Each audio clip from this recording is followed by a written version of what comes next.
أعوذ بالله من الشيطان الرجيم. بسم الله الرحمن الرحيم. منها خلقناكم وفيها نعيدكم ومنها نخرجكم تارة أخرى ولقد أريناه آياتنا كلها فكذب وأبى قال أجئتنا لتخرجنا من أرضنا بسحرك يا موسى فلنأتينك بسحر مثله فاجعل بيننا وبينك موعدا لا نخلفه نحن ولا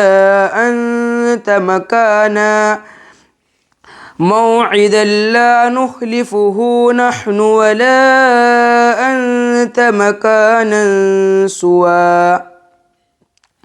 قال موعدكم يوم الزينة وأن يحشر الناس ضحى فتولى فرعون فجمع كيده ثم أتى.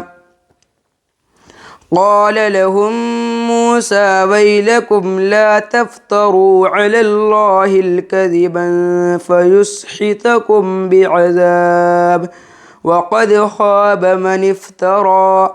فتنازعوا أمرهم بينهم وأسروا النجوى قالوا إن هذان لساحران يريدان أن يخرجاكم من أرضكم بسحرهما ويذهبا بطريقتكم المثلى فأجمعوا كيدكم ثم أتوا صفا وقد أفلح اليوم من استعلى. قالوا يا موسى إما أن تلقي وإما أن نكون أول من ألقى قال بل ألقوا فإذا حبالهم وعصيهم يخيل إليه من سحرهم أنها تسعى فأوجس في نفسه خيفة موسى قلنا لا تخف إنك أنت الأعلى وألق ما في يمينك تلقف ما صنعوا إنما صنعوا كيد ساحر ولا يفلح الساحر حيث أتى. فألقي السحرة سجدا قالوا آمنا برب هارون وموسى. قال آمنتم له قبل أن آذن لكم إنه لكبيركم الذي علمكم السحر فلأقطعن أيديكم وأرجلكم من خلاف ولأصلبنكم في جذوع النخل ولتعلمن أينا أشد عذابا وأبقى. قالوا لن نؤثرك على ما جاءنا من البينات والذي فطرنا فاقض ما أنت قاض إنما تقضي هذه الحياة الدنيا إنا آمنا بربنا ليغفر لنا خطايانا وما أكرهتنا عليه من السحر والله خير وأبقى. إنه من يأت ربه مجرما فإن له جهنم لا يموت فيها ولا يحيا ومن يأته مؤمنا قد عمل الصالحات فأولئك لهم الدرجات العلى جنات عدن تجري من تحتها الأنهار خالدين فيها وذلك جزاء من تزكى وَلَقَدْ أَوْحَيْنَا إِلَى مُوسَىٰ أَنْ أَسْرِ بِعِبَادِي فَاضْرِبْ لَهُمْ طَرِيقًا فِي الْبَحْرِ يَبَسًا لَا تَخَافُ دَرَكًا وَلَا تَخْشَىٰ فَأَتْبَعَهُمْ فِرْعَوْنُ بِجُنُودِهِ فَغَشِيَهُم مِّنَ الْيَمِّ مَا غَشِيَهُمْ وَأَضَلَّ فِرْعَوْنُ قَوْمَهُ وَمَا هَدَىٰ يَا بَنِي إِسْرَائِيلَ قَدْ أَنجَيْنَاكُم مِّنْ عَدُوِّكُمْ وَبَاعَدْنَاكُمْ جانب الطور الأيمن ونزلنا عليكم المن والسلوى كلوا من طيبات ما رزقناكم ولا تطغوا فيه فيحل عليكم غضبي ومن يحلل عليه غضبي فقد هوى وإني لغفار لمن تاب وآمن وعمل صالحا ثم اهتدى وما أعجلك عن قومك يا موسى قال هم أولئك على أثري وأجلت إليك ربك لترضى قال فإنا قد فتنا قومك من بعدك وأذلهم السامري فرجع موسى إلى قومه غضبان أسفا قال يا قوم ألم يعدكم ربكم وعدا حسنا أفطال عليكم العهد أم أردتم أن يحل عليكم غضب من ربكم فأخلفتم موعدي قالوا ما أخلفنا موعدك بملكنا ولكننا حملنا أوزارة من زينة القوم فقذفناها فكذلك ألقى السامري فأخرج لهم عجلا جسدا له خوار فقالوا هذا إلهكم وإله موسى فنسي أفلا يرون ألا يرجع إليهم قولا ولا يملك لهم ضرا ولا نفعا صدق الله العظيم.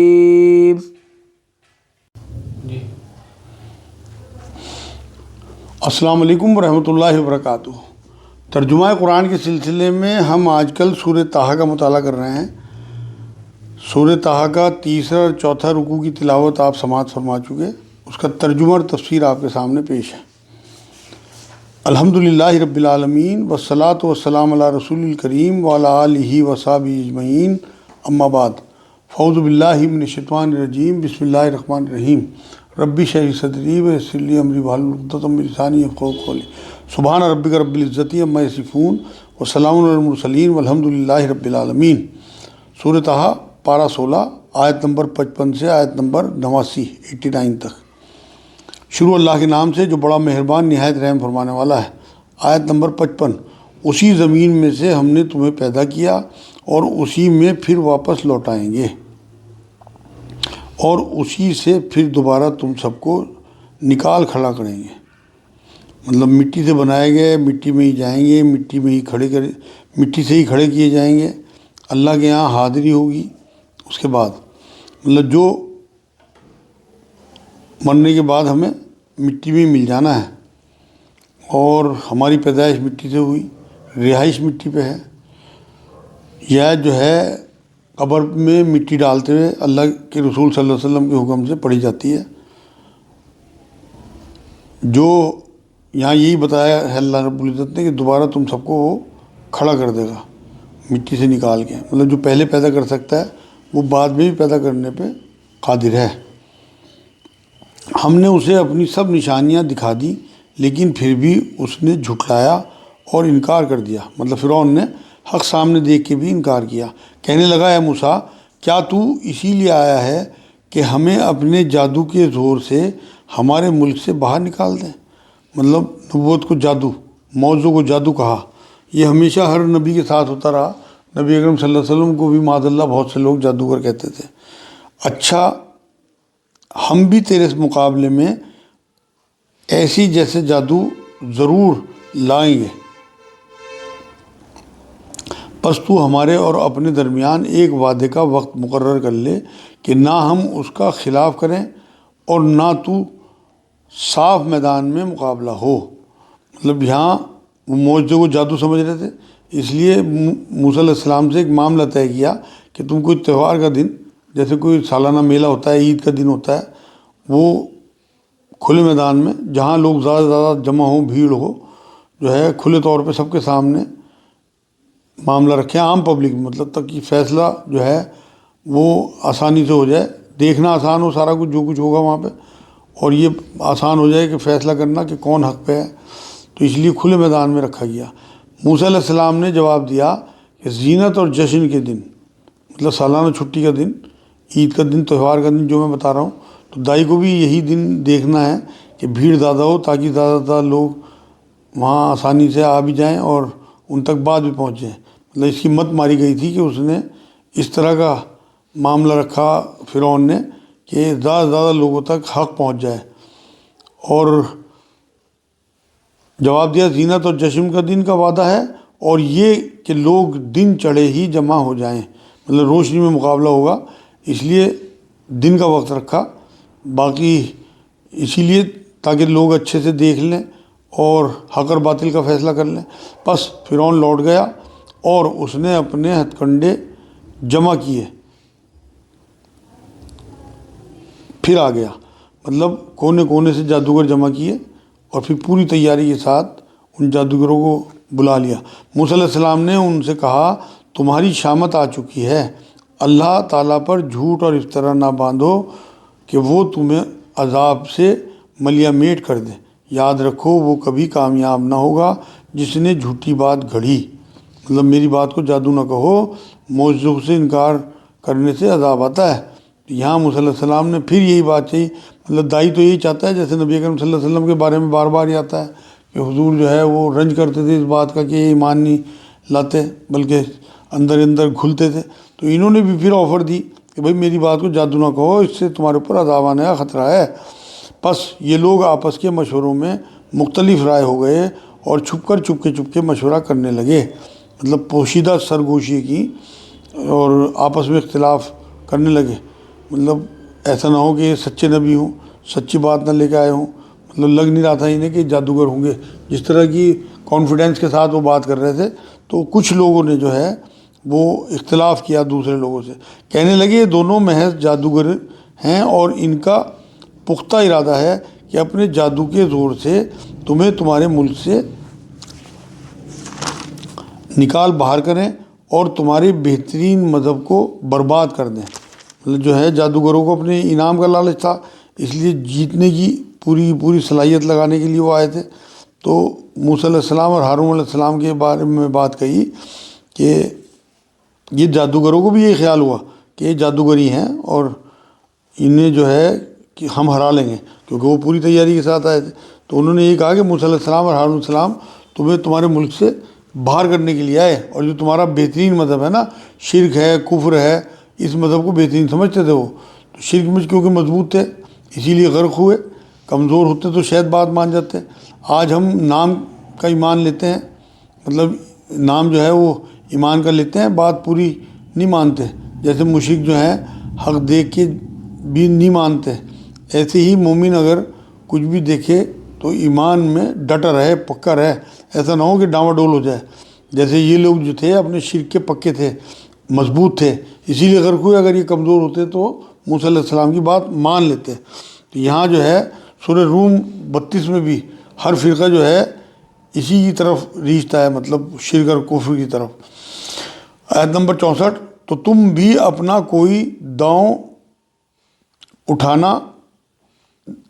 داؤ اٹھانا رکھو، پھر سب بندی کر کے آؤ، جو آج غالب آ گیا وہی بازی لے گیا۔ مطلب سارے ہتھ کنڈے جو ہیں اپناؤ اپنے، یہ فرعون کے جادوگروں نے آپس میں کہا۔ اب سارا کا سارا دار و مدار انہی جادوگروں پہ تھا۔ کہنے لگے کہ اے موسیٰ، یا تو پہلے ڈال یا ہم پہلے ڈالنے والے بن جائیں، مطلب اپنا اثر ڈالو۔ تو یہی بات کہی کہ پہلے آپ ڈالیں۔ جواب دیا موسیٰ علیہ السلام نے کہ نہیں، تم ہی پہلے ڈالو۔ مطلب آج جی دکھائی، جوش میں نہیں آئے ایک دم، مطلب دوسرے جو ہے وہ حق جو ہے وہ بعد میں سامنے لانے کی بات دل میں آئی، تو اپنا کرتب تم لوگ دکھاؤ اور پیش کرو، اور تمہارا جو ہے وہ جتنی بھی تعداد ہے اس کا مجھ پہ کوئی اثر نہیں ہونے والا۔ حالانکہ سینکڑوں کی تعداد میں جادوگر آئے تھے ان کے مقابلے میں، اور یہ دونوں بھائی تھے، تو انہوں نے یہ ظاہر کیا اپنا کانفیڈنس کہ میں ڈرتا نہیں تمہارے سے۔ نبی کے پیچھے تو اللہ کا ہاتھ ہوتا ہے، تو وہ ڈرتا نہیں کسی سے۔ جواب دیا تم ہی ڈالو۔ اب تو موسیٰ علیہ السلام کو یہ خیال گزرنے لگا کہ ان کی رسیاں اور لکڑیاں ان کے جادو کے زور سے دوڑ بھاگ رہی ہیں، مطلب نظر بندی ہونے کی وجہ سے ایسا لگا انہیں کہ سینکڑوں سانپوں کا سیلاب آ گیا، اور ساری رسی اور جو لکڑیاں انہوں نے ڈالی وہ سب جو ہے جادو سے تبدیل ہو گئیں، اور وہ سانپ لگنے لگے، اور جو ہے انہیں ڈر لگنے لگا اندر ہی اندر کہ یہ سینکڑوں جو سانپوں کا سیلاب آ گیا، اب کیا ہوگا۔ پس موسیٰ علیہ السلام نے اپنے دل میں ڈر محسوس کیا، مطلب جیسے میرا معجزہ ہے ویسے ان کا بھی معجزہ ہو، انہیں لگنے لگا ایسا نہ ہو کہ یہ عظیم مشن جو ہے فیل ہو جائے، دعوت ناکام ہو جائے، دعوت پیش کرنے میں یہ آگے جو ہے نہ رہ جائیں ہم لوگ، ان کے معجزے سے متاثر نہ ہو جائیں لوگ، مطلب سب یہ بشری تقاضا تھا ڈر کا ان کا کہ کسی طرح سے ایسا نہ ہو کہ مشن میرا فیل ہو جائے جس میں مجھے اللہ نے بھیجا ہے۔ ہم نے فرمایا کچھ خوف نہ کر، یقیناً تو ہی غالب اور برتر رہے گا، مطلب اللہ نے تسلی دی، کامیابی کی بشارت دے دی بلکہ، اور تیرے دائیں ہاتھ میں جو ہے اسے ڈال دے کہ ان کی تمام کاریگری کو وہ نگل جائے۔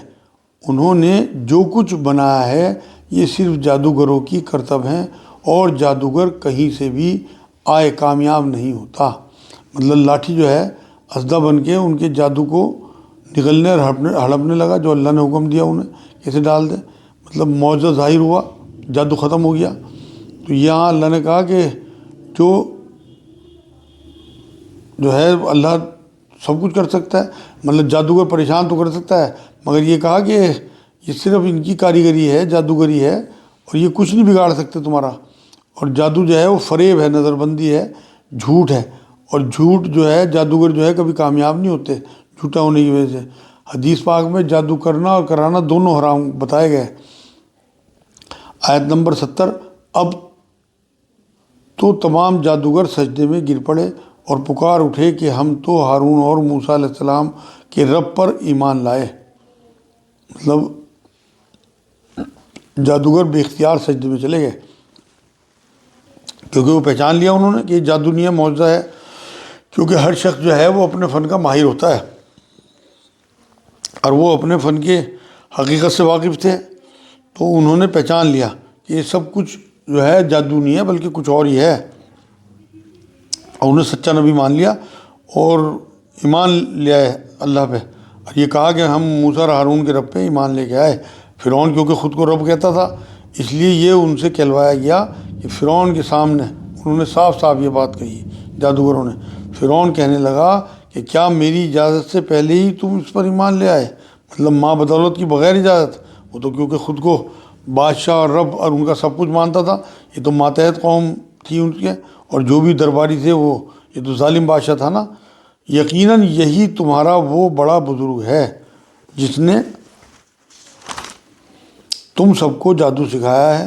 سن لو، میں تمہارے ہاتھ پاؤں الٹے سیدھے کٹوا کر تم سب کو کھجور کے تنوں میں سولی پر لٹکوا دوں گا، اور تمہیں پوری طرح معلوم ہو جائے گا کہ ہم میں سے کس کی مار زیادہ سخت اور دیر پا ہے۔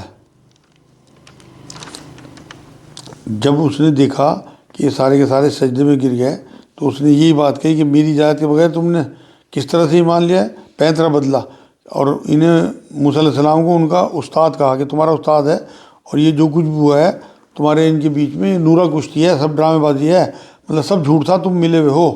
تو یہاں اس نے ایک دم پینترا بدل لیا اور یہ کہا کہ تشدد کی دھمکی دی، مطلب تمہیں میں پھانسی دے دوں گا اور مختلف سمتوں سے تمہارے ہاتھ پیر کٹوا دوں گا، اور کس کی مار زیادہ سخت اور دیر پا ہے، مطلب میں یا موسیٰ، حق کا مقابلہ کرنے پہ ظلم سے بدلہ. جیسے آج کے حکمران جو ہیں وہ ظلم کرتے ہیں اپنی رعایا پہ، تو وہ بھی ظالم آدمی تھا، تو دلیل نہیں تھی، اس لیے تشدد پہ اتر آیا. آیت نمبر 72 انہوں نے جواب دیا کہ ناممکن ہے کہ ہم تجھے ترجیح دیں ان دلیلوں پر جو ہمارے سامنے آ چکی اور اس اللہ پر جس نے ہمیں پیدا کیا ہے. اب تو جو کچھ کرنے والا ہے کر گزر، تو جو کچھ بھی حکم چلا سکتا ہے وہ اسی دنیاوی زندگی میں ہے. مطلب یہاں جو ہے انہوں نے بالکل حق کی دلیلیں دے کے کہہ دیا کہ دل جو ہے ہمارا حق سے بھر گیا، اور اپنے ہی بادشاہ سے انہوں نے کہہ دیا جو پہلے انعام کے منتظر تھے اور انعام کے لیے آ گئے. اصل میں یہ ہے ایمان کی طاقت کہ کچھ دیر پہلے جس کے لیے آئے تھے اب اسی ظالم کی آنکھوں میں آنکھیں ڈال کے یہ جادوگر بات کر رہے تھے کہ جو تو کر سکتا ہے وہ کر لے، ہماری جو ہے ٹکا بوٹی کر دے، چاہے زندگی تو کل بھی ختم ہونے والی ہے، جو تجھے کرنا وہ کر لے. ہم جو ہیں اب ان دلیلوں کو دیکھ کے اپنی ایمان سے ہٹ نہیں سکتے. تو یہاں انہوں نے یہی بات کہی. تو جو زندگی میں یہاں دنیاوی زندگی میں جو کچھ ہونا ہے وہ تو ہونا ہی ہے، مطلب آخرت میں کیا ہوگا تو اپنا سوچ. ہم اس امید سے اپنے پروردگار پر ایمان لائے کہ وہ ہماری خطائیں معاف فرما دے، اور خاص کر جادوگری کا گناہ جس پر تم نے ہمیں مجبور کیا ہے، اللہ ہی بہتر اور ہمیشہ باقی رہنے والا ہے. مطلب اپنے گناہ کو انہوں نے ایڈمٹ کیا اور مانا کہ اللہ کی نشانیاں دیکھ کے کہ نصیحت حاصل کرنے والے جو ہیں وہ توبہ کرنے والے اپنے آپ کو مجرم مانا اور پھر توبہ کی. جیسے یونس علیہ السلام کا واقعہ آپ نے سنا ہوگا، انہوں نے پھر مچھلی کے پیٹ میں پہنچ کے لا الہ الا انت سبحانک انی کنت من الظالمین کہا تھا، اور اللہ نے یہ بات کہی کہ اگر یہ ان کلموں کے ساتھ جو ہے ایڈمٹ نہ کرتا تو یہ تا قیامت مچھلی کے پیٹ میں پڑا رہتا. تو یہاں بھی انہوں نے اپنی خطا کو فوراً ایڈمٹ کیا کہ ہم خطا پہ تھے، ہم نے جادو کیا اور ہم اپنے اللہ سے معافی مانگتے ہیں. مطلب اپنے سحر کو پیش کرنا معجزوں کے مقابلے میں، جسے فرعون نے مجبور کیا تھا ان لوگوں کو، چاہے یہ اپنے خود انعام کے لالچ میں آئے تھے، اس سب کو جو ہے انہوں نے اپنی مجبوری بتایا لالچ کو، اور یہ کہا کہ ہم اللہ سے توبہ کرتے ہیں. بات یہی ہے کہ جو بھی گناہ گار بن کر اللہ کے ہاں حاضر ہوگا اس کے لیے دوزخ ہے، جہاں نہ موت ہوگی اور نہ زندگی. مطلب کیونکہ وہ زندگی نہیں کہلائے گی، نہ تو وہاں مرے گا اور نہ جیے گا آدمی، مستقل عذاب کے میں مبتلا رہے گا، جس کے لیے جہنم کا دائمی فیصلہ ہو گیا. اور جو بھی اس کے پاس ایماندار ہو کر حاضر ہوگا اور اس کے اعمال بھی نیکی ہوں گے، اس کے لیے بلند بالا درجے ہیں. مطلب جنت کے بلند مرتبوں پہ ہوگا، ہمیشگی والی جنتیں جن کے نیچے نہریں لہریں لے رہی ہیں، جہاں وہ ہمیشہ ہمیشہ رہیں گے. یہی انعام ہے ہر اس شخص کا جو پاک ہوا، مطلب حسد جلن تکبر سے پاک جو ہے اس کا تزکیہ کر لیا، جس نے اپنا نفس جو ہے بہت بنیادی دین کا جو تقاضا ہے وہ پاک کرنا. آگے سورہ مومنون میں پورا کا پورا یہ آئے گا کہ ہمیں کس طرح اپنا تزکیہ کرنا چاہیے.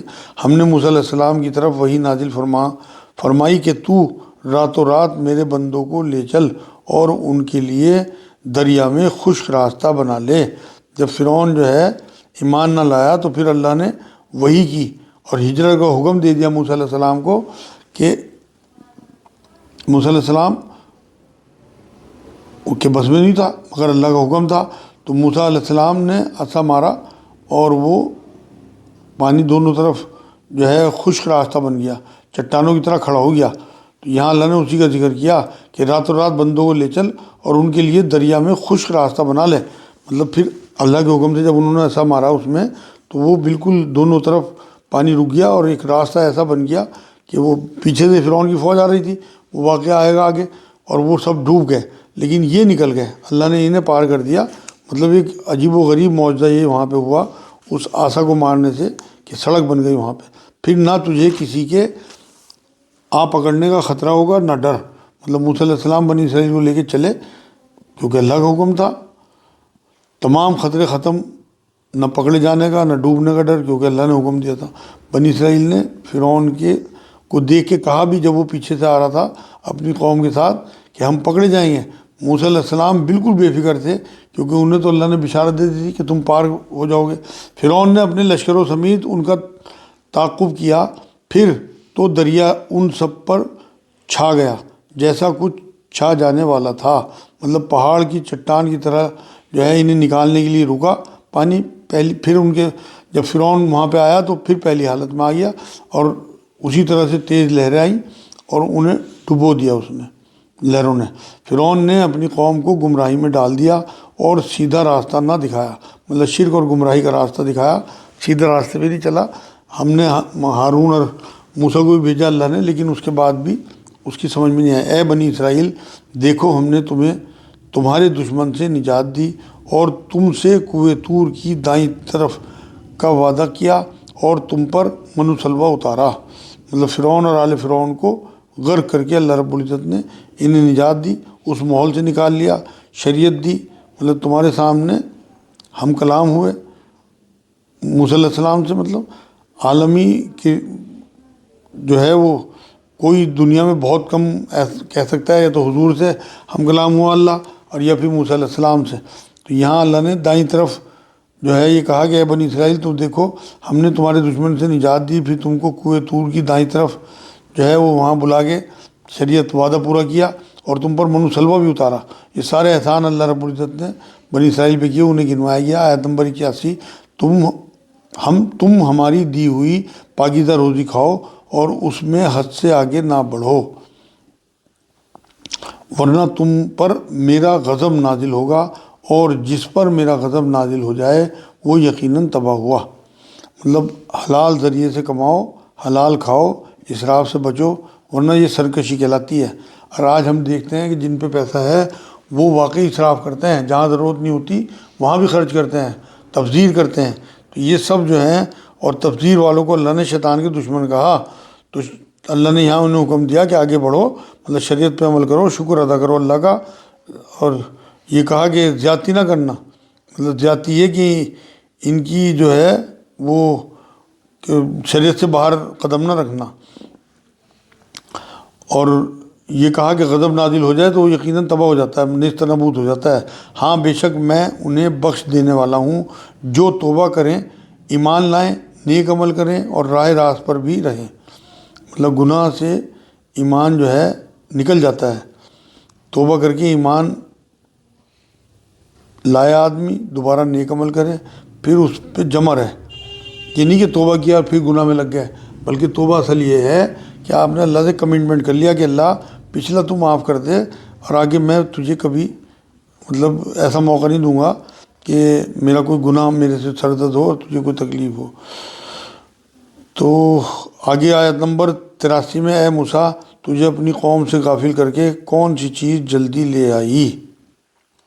اب یہ اللہ سے ملاقات جو تھی ان کی ہونی تھی، تو اسی شوق میں کام وام چھوڑ کے وقت سے پہلے اپنی قوم کو چھوڑ کے جو ہے وہ پہنچ گئے کوہ طور پہ۔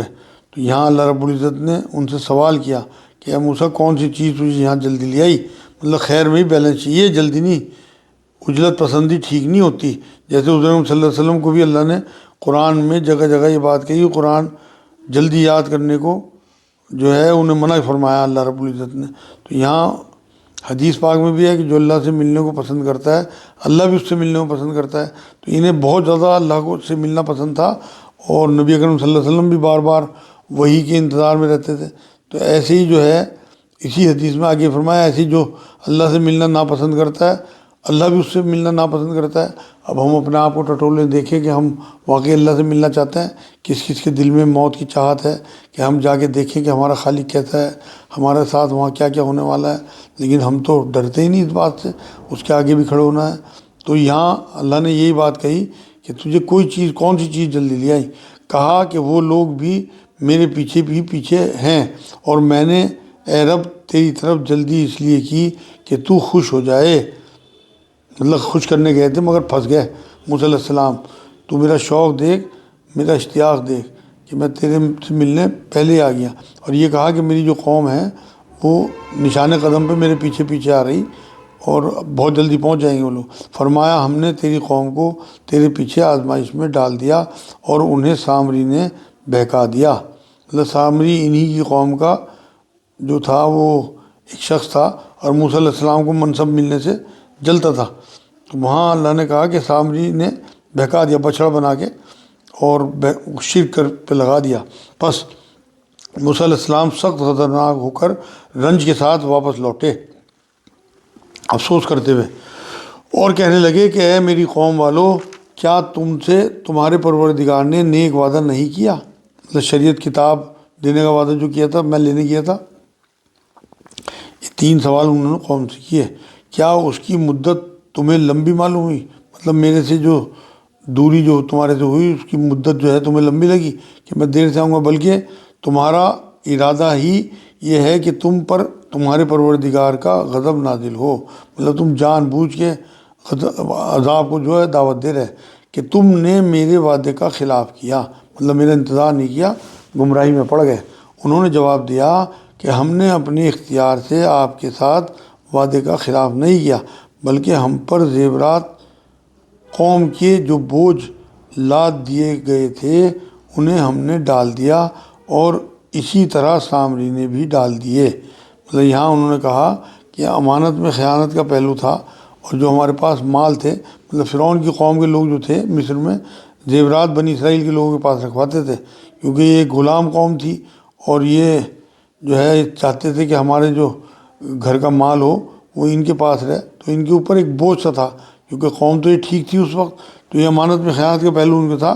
تو وہاں جو زیور ان کے ساتھ آ گئے تھے اور کچھ زیور فرعون کے ڈوبنے کے بعد انہیں مل گئے تھے، تو غرق ہونے کے بعد تو وہ سب اکٹھے تھے ان کے پاس، تو وہ سب انہوں نے سامری جادوگر کو دے دیے.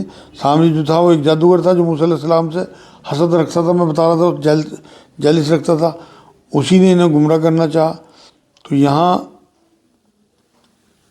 یہ سامری کو انہوں نے وہ دے دیے اور سامری نے پھر اس سے انہیں گمراہ کیا. اور یہ جو حسد ہے، اسی حسد میں یوسف علیہ السلام کے بھائیوں نے انہیں قتل کی جو ہے وہ طرف لے گئی تھی. ان کی جو حسد ہے یوسف علیہ السلام کے بھائیوں کو، کبھی شرک کرانا چاہا، کبھی قتل کرانا چاہا. تو حسد ایسی چیز ہے، تو اس لیے حسد سے بچنا چاہیے. قرآن کی جو آخری آیتیں ہیں ان میں اللہ رب العزت نے حسد سے بچنے کا حکم دیا کہ حاسد کی حسد سے بچو جب وہ حسد کرے. تو یہاں اللہ رب العزت نے یہ بات کہی کہ اگر کسی خالی مطلب کوئی تمہیں جو ہے حسد کی وجہ سے گمراہ کرنا چاہا اور اس نے گمراہ کیا سامری نے، پھر اس نے لوگوں کے لیے ایک بچڑا نکال کھڑا کیا، یعنی بچڑے کا بت جس کی گائے کی سی آواز بھی تھی. پھر کہنے لگے کہ یہی تمہارا معبود ہے اور موسیٰ کا بھی، لیکن موسیٰ علیہ السلام بھول گئے ہیں. مطلب انہیں پٹی پڑھائی کہ موسیٰ علیہ السلام کو مغالطہ ہو گیا، معجزہ مطلب یہ معاذ اللہ موسیٰ علیہ السلام کا بھی معبود یہی بچڑا ہے، اصل معبود تو یہی ہے. مطلب انہوں نے کم عقلی کی وجہ سے اس کی باتوں پہ یقین بھی کر لیا.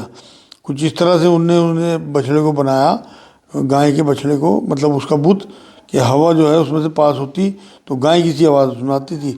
کیا یہ گمراہ لوگ، یہ آج کی آخری آیت ہے، آیت نمبر 89، کیا یہ گمراہ لوگ نہیں دیکھتے کہ وہ تو ان کی بات کا جواب بھی نہیں دے سکتا اور نہ ان کے کسی برے بھلے کا اختیار رکھتا ہے. مطلب کیونکہ ان کی عقلیں اندھی ہو گئی تھی اور وہ دیکھ ہی نہیں پائے اس بات کو. یہ جو بچڑا ہے یہ کسی طرح سے بھی جواب نہیں دے سکتا کسی بات کا، نہ بات سن سکتا ہے، نفع نقصان کا کوئی اختیار اسے نہیں ہے، خود کا بنایا ہوا ہے، پھر کیوں اس کی پوجا پاٹ کر رہے بھائی. تو اس وجہ سے یہاں اللہ رب العزت نے یہ کہا کہ انہیں تو بالکل عقل ہی نہیں رہی اور انہوں نے دیکھا ہی نہیں، مطلب آنکھیں تو تھیں لیکن حق نہیں دیکھ پائے.